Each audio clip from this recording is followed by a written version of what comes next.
Hello, everyone. This is Jonathan Little, and I just got back from a trip to Barcelona for the European Poker Tour series. And I had a pretty interesting experience there in that I did very poorly for almost the entire trip besides the last few days. I was not on the right sleep schedule, and more importantly, I was getting incredibly unlucky. For example, in the first few tournaments I played, I ended up losing flips nearing the money bubble, and I ended up nearly bubbling a satellite that cost 5,000 euros to entry. The seat was to a 50,000 euro buy-in event, so that stung a bit. And then in the main event and in the high roller tournament, they have a 10,000 euro high roller tournament, I got set oversetted for obviously a lot of chips, and I was having a tough time of it. So that inspired me to make this video about how to thrive when you are running bad. So one of the most important things is to just make sure you do not lose your mind. I have seen so many players run poorly for a short period of time, and obviously 6 or 8 live tournaments is a very short period of time, and they do numerous things to completely butcher themselves. So a few things you can do to make sure you don't lose your mind and that you are also playing well is to make sure that you record your hands and you review them. If you write down your hands, you will find that you can go back over them and then think about them away from the table when you have a fresh set of eyes and you're not emotionally involved in the situations. That will make it much easier for you to actually analyze your play. Another thing you can do once you have those hands recorded is to discuss them with your friends. I know a lot of players think that they can memorize all the hands they play, and they then discuss them with their friends that way, but you'll find that quite often you're missing information or you don't have the information quite right. And for that reason, recording your hands is a very valuable thing. I actually have a short video on how I write down my hands at the table. You can get that at jonathanlittlepoker.com/notes. So check that out if you are not recording your hands already. When things are going really bad, a lot of people decide to turn to abusing drugs, alcohol, or gambling. I really have very few experiences with drugs, so I am certainly not an expert on that, but I have had my fair share of drinks whenever things are going poorly, and I can tell you from numerous times of experience that that does not do anything good for you. You cannot play as well the next day because often you're hungover, and it's bad for your body. Nothing good comes from it at all. I always try to make a point and think about, is what I'm about to do going to benefit me in the long run? And if the answer to that is no, then don't do it. And certainly alcohol falls squarely in that category. Another way a lot of people try to lose their minds is by gambling way too much. You'll see that a lot of players will either play a large tournament coming up next, whatever the next big tournament is, to try to get even though you certainly can't think about poker money like that, or they will go to the casino and try to get even by playing roulette or blackjack or any other game. And all that does is make variance go through the roof, and you're playing now a negative EV game. So you go from being a positive EV poker player, meaning you're winning money, to someone who's just gambling in the casino and throwing your money away. And those are things you simply cannot do. Some other people on the opposite end of the spectrum, actually, they will end up not playing poker. I know with about 2 tournaments left in the series, I actually had thoughts of just skipping the last few tournaments and going home.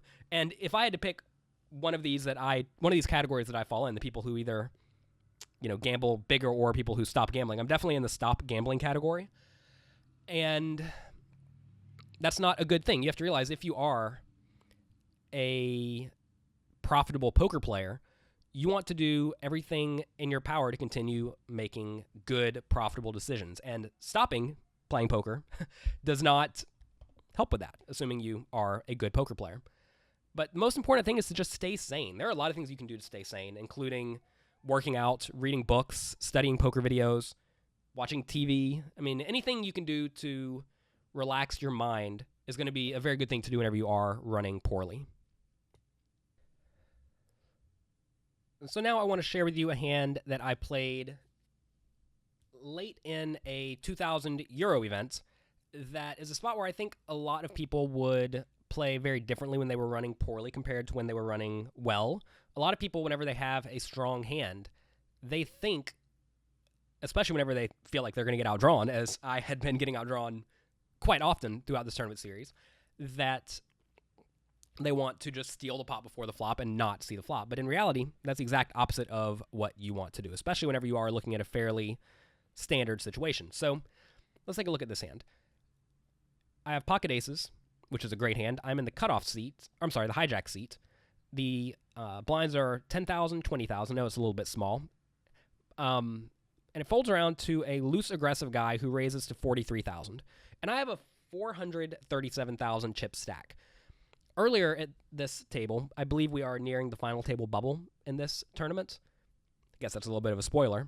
At the EPT Barcelona series, I mentioned that I was considering flying home. Well, I decided to stick it out and play the last two tournaments, and I actually final tabled the 2,000 euro event for 30,000 euros. I believe I took fourth place. So that was fortunate. So staying sane pays off sometimes. But in this hand, I think shoving is a little bit too large, given that I do have a little bit more than 10 times what he's raising to, and also it would be a very large shove.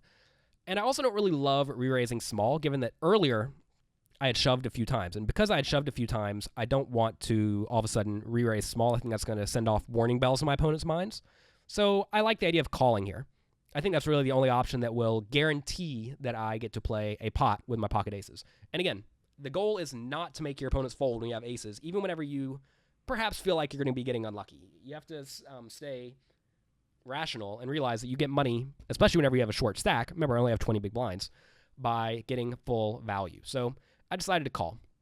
Loose aggressive kid in the cutoff calls, the small blind calls, and the big blind folds. So we take a pot four ways. And a lot of people are thinking, I'm sure, oh my God, someone's going to outdraw you. And maybe they will. But you have to recognize that winning an additional 4 or 5 big blinds from the pot preflop, or winning that 4 or 5 big blinds plus a 4 or 5 big blind continuation bet, is a huge success. And that's often what's going to happen. If I take the flop heads up, I can expect my opponent to continuation bet the flop almost every time. And if we take it multi-way, I'm guaranteeing to get a few more people calling. And I think what a lot of people don't realize is, say instead the board was 9-6-4. If I get all the money in on the flop, I'm often going to be in very good shape against one pair. So it's not like I'm getting it in bad every single time after the flop when my opponents want to put money in the pot. You have to realize that in this spot, I'm giving my opponents the opportunity to outdraw me in exchange for winning a much larger pot. And that is the goal at this stage in the tournament. Also, just notice these players' stack sizes are only 50, or no, they are 500,000. Okay. Again, I think the text is small. If they have 500,000, if it is. If it does say 54, they do have 500. I apologize if I mistyped that in. So anyway, flop comes 9-9-6. 2 clubs, 1 spade. I have the ace of clubs, ace of spades. So obviously this is a scenario that's actually not great for aces because it's fairly easy for someone to have a 9, and if they do have a 9, I'm just out. But at the same time, that's not incredibly likely given there are 2 9s on the board. So, small blind checks. Loose aggressive player bets 93,000. And at this point, I decide to go all in. So I could really have 2 options here. So I mentioned that I'm not really concerned with protecting my hand pre-flop, which is certainly the case. But on the flop, I think I do need to be concerned with protecting because now there are numerous draws available. And I also know I'm stacking off to anyone who has a 9 no matter how the hand plays out. So if I call this 93,000 bet that the loose aggressive player made, I don't think anyone else is going to call behind with a marginal made hand that they're not going to get it all in with anyway. Like say someone does happen to have a slow played pocket queens. They're not going to fold to my shove no matter in any situation. So by shoving, I'm forcing out hands that have a decent amount of equity like flush draws and straight draws. And that's exactly what you want to do.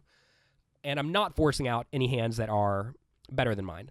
Or I'm sorry, any hands that are worse than mine that will call also a 93,000 bet. So this is a spot where I do think shoving is probably a bit better than calling. Although, calling certainly does have merit if I think the loose aggressive player who made his continuation bet will put me all in on the turn with a wide range, thinking that I must have a marginal hand. If that's the case, I think calling becomes a pretty great play. But whenever this loose aggressive player bets into 4 players, you have to think that or into 3 other players, you have to think that he has some decent hand. He's not like he's just betting with nothing. And if he is, then my call preflop was great because we really do keep him in with a lot of trash. If my opponent does have a hand like ace-king in this spot, I think you should certainly just check fold. It's too easy for someone yet to act to have a good hand. So whenever he bets, I do think he has a pretty good hand. So I went ahead and shoved, and everyone folds. So remember, I started the hand with 430,000 chips, and we ended up with 700,000 at the end of the hand. And that is way better than just stealing the pot pre-flop. I do recognize we took on a little bit of risk by letting our opponents see a flop, but that is risk you have to be willing to take if you want to give yourself the best shot of actually winning the tournament. So this entire Barcelona trip, this entire experience of doing really poorly at the beginning, getting set oversetted multiple times, bubbling a big satellite, etc., and then turning around and final tabling a tournament has inspired me to make a webinar for you all going over these topics. I'm going to go in depth on how you can stay sane and not lose your mind. I recognize we talked about that for only a few minutes here today, but I'm going to go in depth on all the things that I do to make sure that I am giving myself the best chance to succeed, even when I am doing poorly. And I'm also going to go over numerous hands from this entire tournament series, including a lot of the hands from the final table of the 2,000 euro event that I took 4th place in. I was actually incredibly card dead at that final table, but I stole a lot of pots. And I'm going to show you how I got completely out of line in numerous situations to chip up slowly over time instead of just blinding off. So I'm really looking forward to that. Also, in this webinar, you're going to be able to ask your questions in real time. So as we go through the hands, and when we're discussing how to make sure you're thriving whenever you are running poorly, you'll be able to ask me any questions that you have. And also, of course, like at the end of all of my webinars, you'll be able to ask me questions about whatever topic you want. If you do sign up for this webinar, you will get a recording of the entire webinar so that you can watch it again and again. And the webinar will be on September 17th, 2015 at 7 p.m. Eastern Time. And if you cannot be there in real time, you can always email in your questions and I'll be sure to answer them, and you will, of course, get the recording. So click the button below this video to sign up. I'm really excited about this webinar. I played a lot of really interesting hands, which always happens when you go to Europe and you play with a lot of very loose and aggressive players. And I'm looking forward to sharing it all with you. So I hope to see you there September 17th at 7 p.m. Click the button below this video to sign up.